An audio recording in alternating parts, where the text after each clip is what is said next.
este contenido, les habíamos anunciado abordar el tema de la plurinacionalidad. Plurinacionalidad que en los últimos tiempos ha ingresado en el relato, en la narrativa de los sectores populares en lucha, pero si no le damos consistencia, contenido, si no le damos argumentos, si no lo explicamos, al parecer puede pasar como parte del fenómeno de la fugacidad de los medios, de las redes sociales, digamos, pasar de moda. Y entonces nos quedamos como con un recuerdo nostálgico de lo que algún momento escuchamos plurinacionalidad, pero no es así. Plurinacionalidad se trabajó y se trabaja en el Ecuador, en Bolivia, en Chile se trabajó, y obviamente de eso nos va a hablar Elisa Loncón. Ella es expresidente de la Convención Constituyente de Chile, y en Guatemala también está la propuesta de la plurinacionalidad, tanto a nivel de propuesta de nueva estructura, nueva arquitectura jurídica, pero también como una propuesta para la conformación de nuevas instituciones dentro de un Estado plurinacional, también como parte de proyectos de vida de las personas, de las familias. Y seguramente el tema de la plurinacionalidad, más allá de dónde venga, ¿sí? Pero como propuesta de esto de pensarnos y asumirnos en nuestra diversidad, seguramente se va a quedar un buen rato pues dando vueltas en la medida en que vayamos materializándolo, concretándolo en los relatos y también en la construcción, digamos, material de nuestras luchas. Elisa, por favor, salude a la audiencia. No la he presentado como se debe, pero preséntese. Yo sé que usted es hija de la tierra, mujer mapuche. Adelante, por favor. Mari Mari Pulamien, Mari Mari Pu Wenei, Chacamapu Tulu, Kakemapu Tulu, Tufatani Zungun, Tufatani Mapuzungun Pikekei, Inchinta Inkewen, Chipalu Tamapumu. Hermanas y hermanos, gracias por la invitación que me hacen para participar de Pueblo Red y llegar a todos distintos lugares donde ustedes se encuentran. Yo les hablo con todo mi cariño en mi lengua, la lengua que me dio la Madre Tierra, que va conmigo y que va y nos acompaña en nuestras luchas y nos acompaña también día a día para encontrar la sabiduría, porque también la impidieron que la tuviéramos, pero como ha sido posible, en lo que ha sido posible la hemos cultivado y gracias a nuestra lengua podemos hablar de nosotras, de nosotros, de nuestras tierras, de nuestra mirada del mundo. Entonces, es muy grato llegar a ustedes. Yo me encuentro en Santiago, soy mapuche de una comunidad del Guaymas que está en la 9ª región. Allá está mi tierra. Nosotros decimos Mituwani y Micapalme, que es mi pertenencia territorial porque esa tierra, ahí nací y tengo esa conexión de nacimiento con esa tierra. Y Micapalme porque la lucha que dieron mis antepasados sigue siendo la lucha que yo tengo. Entonces, en el Micapalme se ve la historia de lucha que dieron los antepasados y que uno la continúa.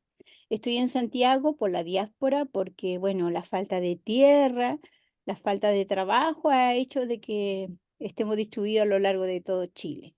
Pero en la historia, este Chile se iniciaba mucho más al norte de Santiago con poblado mapuche. Entonces, tampoco es ajeno Santiago a nosotros. Así que aquí estamos para servirles. Gracias. Por supuesto que sí, tampoco Santiago es ajeno a los mapuches, a los hombres y mujeres de la tierra, porque también en Santiago tenemos entendido que se va reconstituyendo las comunidades en la diáspora, por decirlo de alguna manera, aunque están en su propio territorio de las comunidades mapuches. Muy bien, Elisa, muchas gracias por estar con nosotros a nombre de las comunidades y las organizaciones que somos parte de Aviala La Soberana, a nombre particular mío y también del equipo de comunicadores de Radio Victoria, La Voz de los Pueblos. Elisa, el tema que nos aboca hoy es el tema de la plurinacionalidad. Después de los vientos que soplaron con potencia en Ecuador, en Bolivia, en Chile sopló con fuerza, por lo menos en el relato se escuchó a nivel continental, la propuesta de la plurinacionalidad. ¿Qué es lo que tenemos que entender por plurinacionalidad? Los que somos legos, es decir, los que no somos expertos en la materia, esencialmente como una cuestión conceptual, por favor. Sí, es un reconocimiento de nuestro origen como naciones originarias, preexistente a los estados coloniales. Nosotros, antes que se formaran las independencias y cuando llegaron los españoles, éramos naciones constituidas y plena, con territorio, con filosofía, con lengua, y esa existencia nuestra fue no reconocida porque fuimos objeto de la conquista, del genocidio, lingüicidio y toda la avaricia que implicó, por un lado, la conquista, pero después la fundación de los estados. Y los estados se fundaron sin nuestra participación, sin el reconocimiento de nosotros. Acá en Chile, por ejemplo, incluso cuando quieren valorar la fuerza histórica del pueblo mapuche, se dice que luchamos por la independencia de Chile y que muchos jóvenes y autoridades fueron en esta lucha por la independencia, avanzaron para tener un Chile independiente. Incluso el padre de la patria, Bernardo Higgins, reconoció en su primer mandato la existencia de nosotros como pueblo libre, como pueblo organizado y pueblo también que teníamos una mirada de sociedad. Lo reconoció en su inicio. Entonces, la plurinacionalidad en primer lugar, tiene que ver con el reconocimiento de la preexistencia de las naciones originarias que hoy día conforman los países, los estados-naciones, porque los estados-naciones son monolingües, monoculturales y no nos reconocen. Entonces, el primer paso es que hay que reconocer esa preexistencia. Antes que se formaran los estados, nosotros ya estábamos. Antes que estas tierras pasaran al dominio de otros, los territorios nos pertenecían a nosotras. Y ojo que nunca entregamos los territorios, siempre los defendimos. Entonces, hay una no renuncia de que este territorio es nuestro porque este territorio también es mirado ontológicamente como un territorio de la vida, un territorio de la madre tierra. Y en esa concepción se defendió y se mantiene esa defensa. Entonces, ese es un primer componente que la plurinacionalidad es un esfuerzo de los pueblos por avanzar en sociedades más democráticas que reconozcan la preexistencia de los pueblos, pero también la participación de los pueblos en las decisiones de los estados que hoy día, estados-naciones que hoy día existen. Porque nosotros, al no ser reconocidos nuestros derechos, no participamos de las decisiones de las políticas estatales y ellos deciden por nosotros, como si nosotros fuéramos los niños, donde otros tienen que decidir sobre nuestras políticas de lengua, de educación, de salud, de tierra, la mirada de la tierra. eh, entonces, no es democrático cuando una sociedad margina a otra sociedad y no le permite la participación. Entonces, ese es el segundo punto. La plurinacionalidad es necesaria para eh, avanzar en la democratización de los estados nacionales con la participación de los pueblos, el reconocimiento de sus derechos, la forma de sus organizaciones, sus derechos, sus lenguas y filosofía. Un segundo elemento. Un tercer elemento que incorpora la plurinacionalidad es la descolonización de la política, porque la política de izquierda, de derecha, que los estados, naciones han implementado, son de base eurocéntrica. Entonces no tienen el componente y la mirada de cómo entendemos la sociedad, los pueblos, y cómo entendemos las relaciones hombre-mujer y las relaciones con la tierra.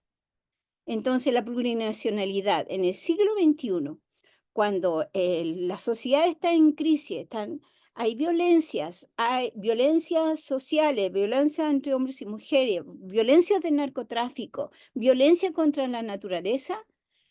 Tenemos a los pueblos que tienen una mirada una mirada distinta de ver y entender la política. Entonces, al tener estados plurinacionales, nosotros estaríamos contribuyendo a resolver estos grandes problemas que tiene la sociedad del siglo XXI. Como cuarto elemento es que la plurinacionalidad es importante porque necesitamos crear instituciones que permitan la convivencia plurinacional e intercultural entre los diferentes y normas que protejan esa convivencia y esas diferencias. Por decir un ejemplo, nosotros acá tenemos universidades, pero no tenemos universidades interculturales donde se pueda cultivar el pensamiento, el conocimiento y la investigación desde la pluriversidad, desde el pluralismo epistémico, desde los saberes de los pueblos. Y los saberes de los pueblos que han permanecido durante todo lo que es el proceso colonial están vigentes y tienen importancia para resolver esta crisis que nosotros tenemos. Entonces, necesitamos instituciones donde se cultive el pensamiento plurinacional, pero también necesitamos las normas que protejan esa plurinacionalidad. Nosotros en nuestra experiencia, por ejemplo, planteamos que este Estado es pluricultural, es plurilingüe, un Estado plurilingüe e intercultural, porque no es cierto que solo existe la lengua castellana. Y si nosotros no reconocemos las otras lenguas, las inferiorizamos, estamos postergando el pensamiento y la riqueza milenaria que tienen los pueblos que usan esas lenguas. Entonces, y las lenguas son dispositivos para la comunicación. Si nosotros queremos un Estado plurinacional, las lenguas indígenas debieran ser públicas, conocidas, escuchadas por todos quienes quieran aprenderlas. Y ahí también se desesencializa porque no nada más los indígenas pueden hablar las lenguas indígenas. O no solo los indígenas vamos a hablar solo castellano y lengua indígena. Igual necesitamos las otras lenguas, porque necesitamos la comunicación. Entonces, esa cambia el modo de relación del conocimiento desde una mirada plurinacional y esa necesitamos, por eso son importantes esas instituciones y esas normas. Y por otro lado, nosotros la experiencia de acá, del siglo XXI, nos tocó vincular los derechos sociales con los derechos de la naturaleza, los derechos humanos, dentro de los derechos humanos de diversidades, las demandas feministas, las demandas por el agua, dentro de un todo, porque la vida nuestra ha sido fragmentada. Al momento de no reconocer los derechos, se fragmentan nuestras vidas. Y no solo la de los pueblos indígenas, sino también la vida de las mujeres. Mujeres en términos de que tienen que vivir de una sola manera definida por normas patriarcales, cuando en realidad todos tenemos derecho a participar y a convivir de esta humanidad. Entonces, la riqueza de la propuesta que nosotros elaboramos es que logró articular este debate de convivencia, instalando normas de convivencia para una constitución y, y donde pudieran cupir, tener espacios los pueblos y todas las diversidades para un mundo que se enriquece con los otros. planteando una cultura de derecho humano, una cultura de paz, una cultura de protección entre nosotras y nosotros y también de protección a la naturaleza, porque se reconoce la interdependencia del ser humano con la naturaleza. Y eso es pensamiento de nuestros pueblos, porque estamos en este límite donde tenemos que defender la madre tierra a todos, no solo los indígenas, a todos nos corresponde. Y para eso, bueno, es necesario ese pensamiento y eso se puede cultivar con instituciones plurinacionales. Entonces, sintetizando, para la experiencia nuestra, perdimos la constitución, se rechazó, pero quedó un diseño escrito de un futuro posible porque ese futuro lo diseñamos a partir de las experiencias y de nuestras historias y de nuestros relatos. Hubo debilidades, claro, pero eso está escrito y eso se puede retomar. Eso está escrito y eso se puede retomar, nos dice Elisa Loncón, ex presidente de la Convención Constituyente de Chile. Y amigas y amigos, estamos hablando sobre la cuestión de la plurinacionalidad como un elemento constitutivo, por decirlo de alguna manera, es decir, esencial, elemental, de las aspiraciones de las luchas de los diferentes pueblos en el continente. Recuérdese, ¿quiénes están empujando proceso constituyente en este momento? Panamá.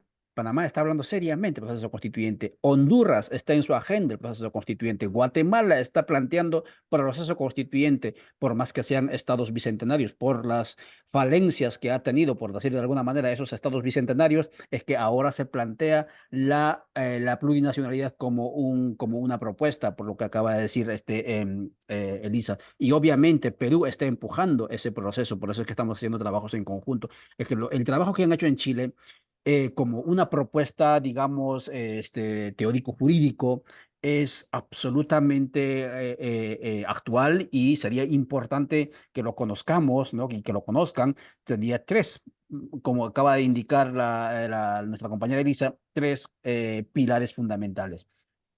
La cuestión de la plurinacionalidad implicaba, como ya decía, justicia, justicia con los pueblos, con los ninguneados, con los anulados, ¿no? Políticamente la cuestión de el retorno, digamos, a esta existencia integral dentro de la comunidad cósmica, lo que se llamó, digamos, lo ecológico, y el tema de la maternización de nuestra existencia, es decir, los derechos, ¿sí? De nuestras compañeras. Básicamente eso era. La pregunta aquí viene, y tendríamos muchas preguntas, estimada Elisa.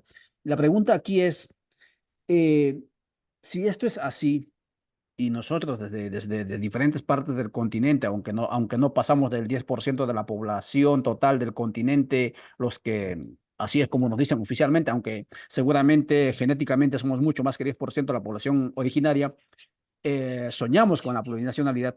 ¿Por qué esta propuesta de la plurinacionalidad, la propuesta de lo ecológico, con todos los derechos del agua, etcétera, que es bastante avanzada que tienen allí en la propuesta, y el tema de las nuevas relaciones de género, por decir de alguna manera, ha sido resistido? ¿A qué se debe esa resistencia en la sociedad o lo que se pueda llamar la sociedad chilena?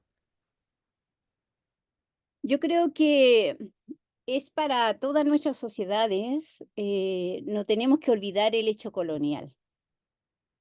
Todas nuestras sociedades son productos del hecho colonial. Y un hecho colonial que se instaló con el eurocentrismo que llegó a partir de 1492, que después lo continuó la fundación de los Estados-naciones. Y, y nosotros hoy día tenemos que estar conscientes de que ese hecho existe, no lo podemos soslayar porque existe como existimos nosotros y por cuanto nuestras estrategias políticas eh, internas y de relaciones con el otro tienen que avanzar a cómo nos descolonizamos, porque es una trampa para incluso los procesos políticos progresistas. El hecho colonial es trampa para el movimiento feminista, para las izquierdas, porque está basado en el reconocimiento de, de lo que viene de Europa. y lo que sale de Estados Unidos. Y todo lo nuestro pensamiento, nuestra lengua, nuestra filosofía, nuestra mirada del mundo, nuestra propia historia, quedó inferiorizada, soslayada y se pretendió crear un país, sociedades donde se reconocía a la hermana como madre Europa y no la madre tierra.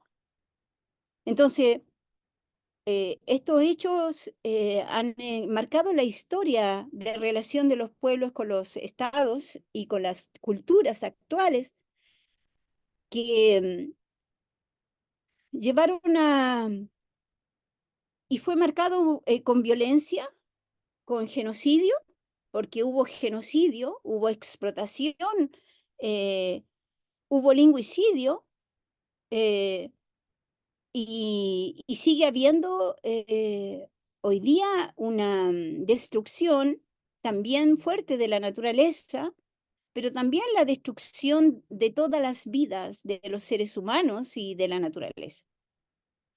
Entonces, ese hecho colonial nos puso a nosotros bajo de una línea como inferiores, primitivos, sin filosofía. A lo mucho hoy día nos reconocen como lo folclórico. Nunca se nos enseñó que nosotros teníamos nuestras filosofías. Nunca se nos enseñó también que existen en la historia organizaciones, pueblos originarios, en el caso mapuche, nosotros tenemos organizaciones horizontales, donde prima la decisión colectiva en las relaciones horizontales entre los hombres y las mujeres. El pensamiento occidental nos colonizó, nos cristianizó y se colocó la superioridad del hombre por sobre las mujeres, cuando en una organización horizontal no había esa superioridad. Nosotros, el pueblo mapuche, tenemos una historia de resistencia a la colonia de tres siglos, que nuestros antepasados se dieron por vencidos. O sea, nuestros antepasados defendieron el territorio, defendieron la lengua, defendieron la filosofía, porque ellos no querían el hecho colonial, no fue voluntario el despojo, el abandono de nuestras lenguas, fue imposición. Y claro, después lo lograron por la misma, acá en Chile, por ejemplo, ocurrió en la historia la guerra del Pacífico y el ejército chileno salió victorioso en esa guerra del Pacífico contra Perú y Bolivia y después se fueron a ocupar las tierras del Guaymapu. Estamos hablando de 1883, o sea, hace poquito.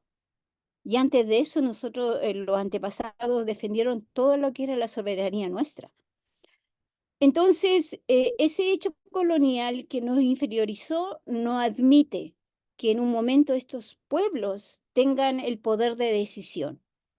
Y está plagado del racismo.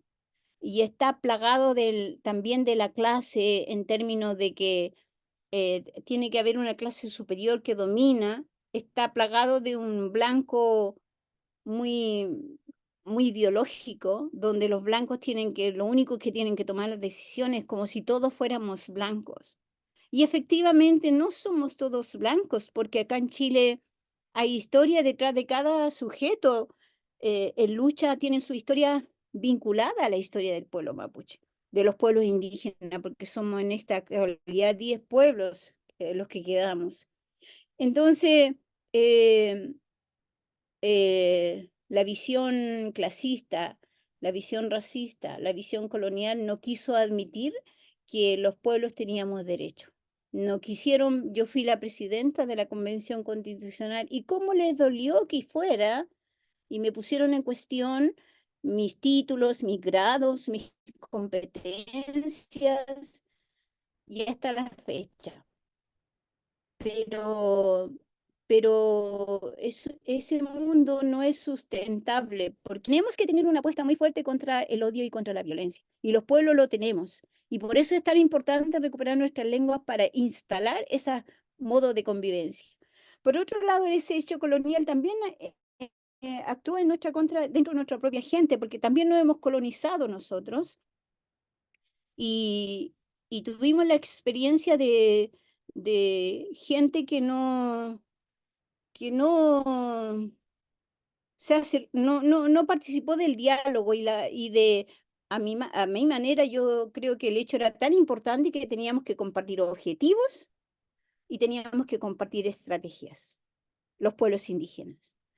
Y toda la lucha indígena, acá hay diferentes movimientos indígenas y sobre todo dentro del pueblo mapuche hay diferentes posiciones, pero en ese momento era clave compartir la estrategia, que era una estrategia de diálogo para instalar un cambio institucional que nos permitiera un intermedio, no lo último, no era todo, porque nosotros tenemos derecho a la autonomía, libre determinación, pero en ese intermedio necesitamos, somos el 10% de la población, como tú dices, necesitamos que más chilenos comprendan que nuestra lucha no es violenta, que nuestra lucha es por la defensa de la vida y que es válido pensar en otras lenguas, por ejemplo.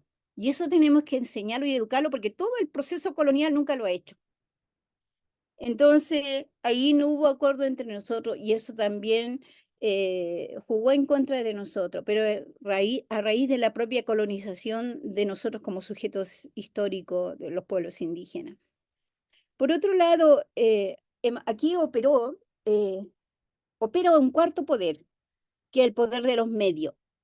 Y los medios no son nada más que la libertad de expresión. Ojalá fuera la libertad de expresión, pero acá los medios están cooptados por las empresas que manejan los grupos económicos de Chile. No tenemos medios públicos, hay dos dueños grandes, el Mercurio y Copesa, dos grandes empresas, y de ahí derivan todos los demás medios, y puesto que no son plurinacionales, no son plurilingües, no son pluriculturales, no son interculturales. Entonces, ellos instalaron un discurso de odio en contra de los pueblos y de mentiras, eh, manipulando el contenido de la propuesta constitucional. Y en vez de decir esta propuesta va a unir a los pueblos en todas sus diferencias, bueno, dijeron que la plurinacionalidad iba a dividir Chile en diferentes grupos y que nuestra lucha era identitaria, que es una minorización del discurso político de los pueblos, porque nuestra lucha es por derecho, nuestra lucha es política. Si fuera por identidad, cada partido tiene su identidad y nadie le va a quitar que tengan su identidad. Algunos usan una manera, unas banderas, unos símbolos, son su identidad y todos tenemos diversas identidades, pero nos fueron reduciendo en el discurso y se hizo como un lavado de cerebro. Por la radio, la televisión, por las redes sociales, cada 5 minutos este mensaje que van a dividir el país, que te van si tienes una casa y te queda una pieza, la van a compartir con los migrantes, que no se respeta la propiedad privada. Nada de eso era contenido de la propuesta constitucional, pero nos ganaron en ese bombardeo. Y claro, la sociedad chilena, por otro lado, tenemos 50 años de neoliberalismo, 40 años del neoliberalismo, ¿no? De ese individualismo a ultranza, de que lo que importa es defender el individualismo. Entonces, el relato colectivo de ser un pueblo unido que jamás va a ser vencido está completamente sin contenido, una sociedad neoliberal a ultranza. Entonces, eso se fue en contra de esta propuesta que, que nos llevó a perder la posibilidad de tener la más bella y completa constitución que nos merecemos como pueblo.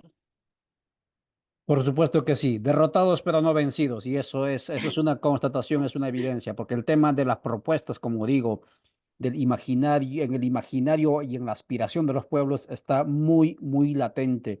y no es ya cuestión ideológico esto de retornar a la totalidad cósmica a través de la propuesta de los derechos de la madre tierra, o esto de nuevas relaciones de género, o esto de reconocernos como diversidad. Es que el sistema planeta Tierra nos está obligando, si acaso queremos sobrevivir como especie, a ir por ese camino. Pero bueno, ahí está la propuesta. Estamos conversando con Elisa Loncón, expresidente de la Asamblea de la Convención Constitucional de Chile. Son las 3 y 30 minutos aquí en Centroamérica. Esta es una producción desde Radio Victoria, La Voz de los Pueblos, del espacio de Aviala Soberana, que una de las apuestas de la Aviala Soberana, todo lo que acaba de decir ella, en buena medida el tema de la decolonialidad, el tema del retorno a la identidad tierra, el tema de las nuevas relaciones de género, el tema de la plurinacionalidad, son apuestas esenciales de, si acaso es el término, de el espacio de Aviala Soberana, y en eso vamos trabajando. Saludamos a todos los que nos están siguiendo a través de las redes sociales, y esta información y este contenido lo va a tener también usted en el Twitter, pero, en el X, pero también en YouTube. Para ir cerrando nuestra corta conversada, estimada Elisa, la pregunta aquí viene: ¿en qué queda ahora en ese Chile diverso que acaba de decir, mediada por el clasismo, etcétera? Pero sin embargo, en la retina y en el oído de Abiyala está este Chile rebelde que desde 2011 empujó este sueño de cambio. ¿En qué queda en Chile estas tres propuestas esenciales o elementales que plantea usted? ¿Dónde están las esperanzas ahí en Chile? Yo creo, y lo hemos conversado acá también, que el proceso de descolonización es importante en nuestro pueblo, pero también de la descolonización de los movimientos. El movimiento feminista a veces es bien colonial, porque se basa en el feminismo hegemónico, y no entiende la lucha de las mujeres. Nosotros, por ejemplo, supuestamente tenemos un gobierno que tiene con enfoque de género, y hay un ministerio que atiende esta nueva mirada. Pero ese ministerio es completamente del feminismo hegemónico, porque no hay ni siquiera una oficina para los pueblos indígenas. Porque nuestra lucha no es solo de género, la lucha de las mujeres indígenas, y debiera ser de todo el movimiento feminista. O sea, yo la invito siempre al movimiento feminista: defendámonos entre nosotras, pero defendamos juntas la madre tierra, porque la tierra también es femenina, está conectada a la vida, y necesitamos entre todas hacer esa defensa, porque el patriarcado nos llevó mucho a perder nuestro vínculo con la tierra.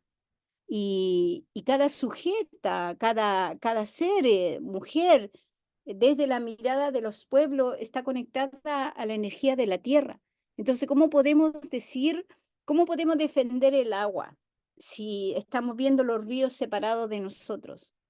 Cuando en realidad, yo siempre le digo esto: el río corre por nuestro cuerpo, somos 75% de agua, y si no tenemos ese 75%, nos vamos a enfermar.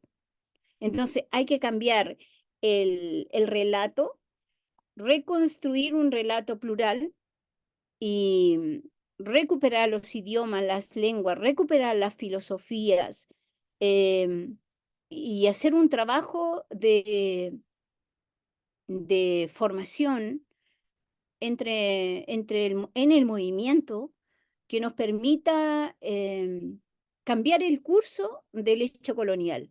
Cambiar el curso del hecho colonial a partir de la sabiduría de los pueblos, a partir de las historias de las mujeres y de los movimientos campesinos y de los movimientos ecologistas. Entonces, hay mucho que hacer en ese sentido. Acá nosotros se perdió, después del proceso constituyente nuestro, hubo un segundo proceso convocado también por el presidente, que también se perdió. O sea, que no resistía un análisis desde las demandas de los pueblos de Chile. De hecho, a nosotros nos dejaron fuera, perdimos y nos dejaron fuera, porque parte de la plurinacionalidad implica participación indígena y esa participación indígena no va a través de los partidos políticos, porque la lucha de los pueblos indígenas es mucho más que una lucha de partidos políticos. Entonces nosotros aquí demandamos escaños reservados. En ese primer proceso participamos 15 escaños reservados. En el segundo proceso nos dejaron afuera. Nos dejaron afuera y ya no se habló de plurinacionalidad, fue la agenda de la derecha chilena. Y esa agenda de derecha chilena escribió una segunda propuesta constituyente que, que era prácticamente un programa de un partido político de ultraderecha y por supuesto que quedó nuevamente, se votó en contra. Y hoy día no hay discusión institucional de lo que es lo constituyente, pero nosotros como pueblo tenemos que reactivar ese pensamiento y cada pueblo tiene también tiene una constitución oral, tenemos normas, nosotros el pueblo mapuche reconoce que tenemos normas propias, que tenemos una mirada del mundo, una ontología distinta, donde el ser humano convive con la naturaleza, que es distinta a la ontología europea, donde el único que importa es el ser humano y sobre todo el ser humano hombre. En cambio, nosotros son muchos seres que convivimos con la naturaleza y eso es pensamiento filosófico nuestro. Entonces, todo eso son herramientas necesarias que nos dejaron nuestros antepasados y nosotros tenemos la tarea, la misión de que nuestros pueblos continúen. Somos una realidad. Y no son relatos folclóricos, o sea, son conocimientos, somos realidades, tenemos conocimiento, nuestra lucha no es por una religión, nuestra lucha no es por un partido, nuestra lucha está sustentada en una realidad y en un conocimiento. Y eso lo tenemos a favor los pueblos indígenas y tenemos que ser capaces de apoyarnos en eso para sostener el relato de convivencia, porque al final de cuentas, como le decía, buscamos una convivencia de defensa de todas las vidas. Aquí le llamamos la defensa del Ichofil Moñén, que es defensa de todas las vidas, incluyendo la espiritualidad de los antepasados, que para nosotros son decisivos porque, como les decía, ellos lucharon contra el colonialismo y nos heredaron lo que somos. Por supuesto que sí, la decolonización y la descolonización en el caso de los pueblos originarios, pero ojo, la decolonización, digamos, es la internalización de las jerarquías de dominación que nos habita a mestizos y originarios en el continente, pero la colonización o el colonialismo es el hecho constante de que un Estado criollo nos sigue saqueando, así como está saqueando Guaymapu, nos sigue saqueando nuestros territorios. Ese colonialismo y esa colonialidad es una tarea, como dice Elisa, legado por nuestros abuelos para continuar en esa lucha, porque nuestros abuelos lucharon por la descolonización y la decolonización y la decolonialidad, y nosotros tenemos que seguir. Y la propuesta de la Asamblea Constituyente, digo, perdón, la propuesta de la plurinacionalidad va por allí. O sea, si usted quiere ir allí, no se puede entender entonces la plurinacionalidad sin la decolonialidad y la descolonización. Otro dato Así es. que nos indica ella es el tema de la plurinacionalidad no es asunto de los pueblos originarios únicamente. Es un imperativo existencial para poder repensarnos en nuestra diversidad, porque en este esfuerzo de querer construirnos como una sola identidad bajo el techo del supuesto Estado-nación, que para los pueblos originarios nunca existió ese Estado-nación, pues eso es un fracaso. Ya 200 años hemos visto que eso es un fracaso, tanto para los que culturalmente en alguna medida han disfrutado de ello, pero también sobre todo para los pueblos originarios que estamos fuera de la voluntad, digamos, benigna de ese Estado. Son las 3:39. Vamos a seguir conversando en otro momento seguramente con Elisa. Nos hemos quedado con muchas inquietudes. Voy a leer un par de mensajes de Elisa que nos dejan voy a entrar a Radio Victoria. Dice Edith Catalán Sosa, buenas tardes, saludos fraternos. Eli y Florian, derrotados pero jamás vencidos, dice. Danilo Quijano, él está en el Perú, en Chile, dice, Perú, yo creo, porque Quijano sí. lo ubicamos desde Perú. La reciente experiencia de Bolivia y Ecuador demuestran que si la plurinacionalidad se sostiene solo en el Estado, en la autoridad pública estatal, nuevamente la sociedad y los pueblos son subordinados a la nueva entidad estatal plurinacional. Inclusive son brutalmente reprimidos. Por consiguiente, considerando que el Estado es una vieja, remozada herencia colonial republicana y eurocéntrica, ¿acaso no sería necesario organizar y ejercer una autoridad pública social sobre la base de la comunidad en todo ámbito social territorial, a la vez transfronterizo o continental, como fue la gesta de Tupac Amaru y los hermanos Qatari en el siglo XVIII? Ahí nos plantea esa pregunta nuestro querido y amigo y seguidor y contacto Danilo Quijano. Te lo dejo allí, Elisa. Y si quieres, vas respondiendo a esa pregunta y yo voy a buscar en otro canal a ver si hay más mensajes, ¿te parece? Adelante, por favor, Elisa. Claro, sí, su pregunta es muy pertinente porque tenemos que encontrar distintas estrategias. Eso y compartir estrategias para avanzar. En ese contexto, yo no planteo la plurinacionalidad como un fin, un último, algo, lo último por alcanzar, sino como un intermedio que nos permitiría avanzar a ejercer autonomía como pueblos. Pero por el momento lo necesitamos porque nos permitiría incidir en esa sociedad colonial que tiene una visión errada de lo que nosotros somos.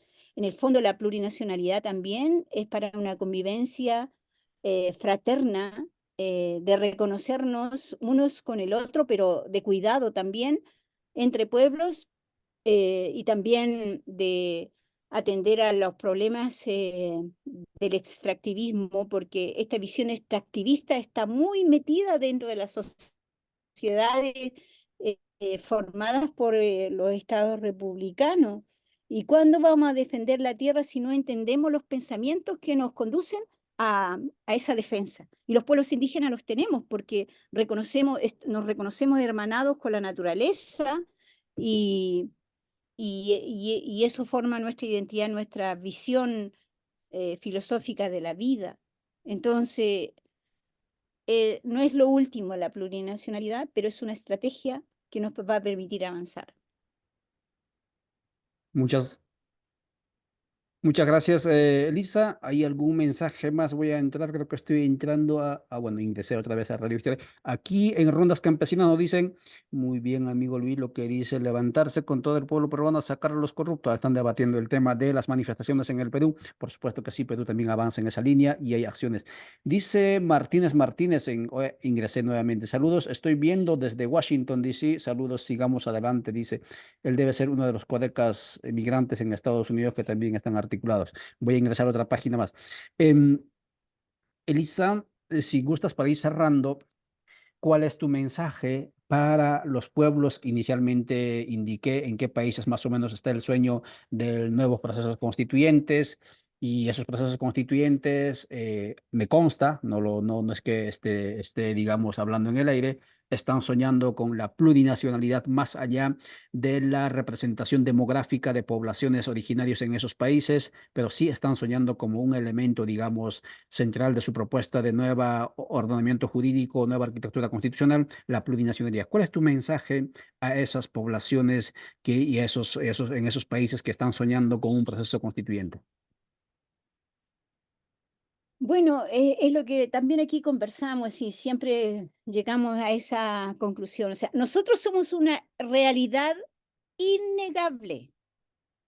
O sea, nosotros seguimos y estamos, los pueblos originarios estamos vivos, mantenemos, sí, intervenidas nuestras lenguas, nuestros saberes, pero nosotros somos la continuación de esa lucha que dieron nuestros antepasados. Y de nosotros depende de que nuestros pueblos continúen en el futuro y nuestra existencia se pueda mantener. O sea, nosotros tenemos una responsabilidad con la historia, con nuestros antepasados, con el presente. Entonces, como sea, aunque tengamos estos hechos duros que nos han tocado vivir, tarde o temprano, la opresión colonial no es a perpetuidad. Y tarde o temprano los pueblos se liberan. Y tal vez vamos por estadio, por etapa. Yo no, nosotros perdimos, pero yo le digo, no todo está perdido porque avanzamos.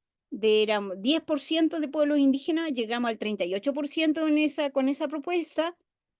Y la otra mirada que también es importante para nosotros es que el sentido del tiempo para las naciones originarias es cíclico. Y ese aprendizaje lo recibimos de la naturaleza. Y sí, a veces ya se siembra todo y no hay para comer, pero luego ya vienen los frutos, podemos alimentarnos. Vienen las flores y el pensamiento y nuestra lucha avanza así. Año, ciclo tras ciclo vamos avanzando. Y sí, el futuro va a ser nuestro y va a ser de nuestra descendencia. Hay que tener esperanza y hay que tener la mirada desde el pensamiento propio de nosotros que nos acoge y que nos sostiene antes de ver solamente desde la mirada eh, europeizante, ¿no? Que nos tiene en la desesperanza de que ustedes ya son del pasado, de que ustedes ya no existen, que aquí nos dicen los mapuches no existen, que están cambiados, que hoy día usan computador y celular y que no pueden hacerlo. O sea, las culturas cambian siempre y nos quieren negar esa posibilidad a nosotros y somos también parte de ese conjunto de complejidades que somos los seres humanos.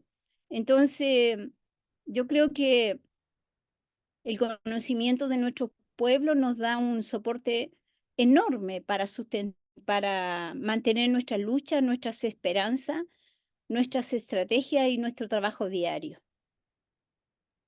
Muchas gracias, Elisa. Nos quedamos con esa metáfora que nos dejas, de lo del cultivo. Se siembra y hay que esperar que vengan los frutos. Y sin Sí. desesperarnos, contra toda desesperanza, esperar que sí va a haber frutos. Gracias por esta lección que nos dejas, Elisa. Vamos a seguir coordinando.